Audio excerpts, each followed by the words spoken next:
ഇന്നാണല്ലോ August 2-ാം തീയതി മലയാള cinema Indian സിനിമയ്ക്ക് നൽകിയ ഏറ്റവും വലിയ ഒരു അപൂർവ റെക്കോർഡിന്റെ ദിവസം കൂടിയാണ് ഇന്ന്. വയനാട് ദുരന്തത്തിന്റെ ഇടയിൽ നമ്മളെല്ലാവരും ആ ഒരു കാര്യം മറന്നുപോയി.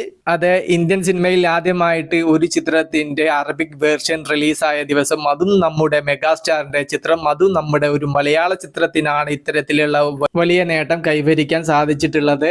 ടർബോ എന്ന ചിത്രത്തിന് മികച്ച രീതിയിലുള്ള ഒരു വരവേൽപ്പ് തന്നെയാണ് അവിടെ നിന്നും നേടിയെടുക്കാൻ സാധിച്ചിട്ടുള്ളത്. ചിത്രം അവിടെയും അറബിക് വേർഷനും ഹിറ്റാകുമെന്ന് തന്നെയാണ് ആദ്യ ദിവസത്തെ പ്രേക്ഷക റിപ്പോർട്ടിൽ നിന്നും വ്യക്തമാവുന്നത്.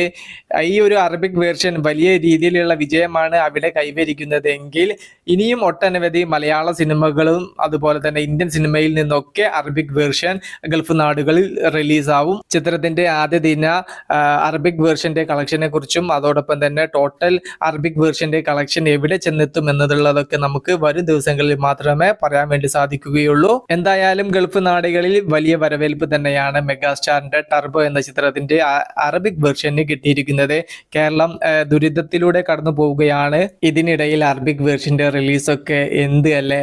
സിനിമ വാർത്തകൾ ചെയ്യുന്ന ഒരു ചാനൽ എന്ന നിലയ്ക്ക് നമ്മൾ വീഡിയോസ് കാര്യങ്ങളെല്ലാം കുറച്ചിട്ടുണ്ട്. എന്നാൽ ഈ ഒരു അപ്ഡേറ്റ് നൽകണമെന്ന് തോന്നി. മൂവി പ്ലസ് മീഡിയ, ഞാൻ ജിനു ജനാസ്.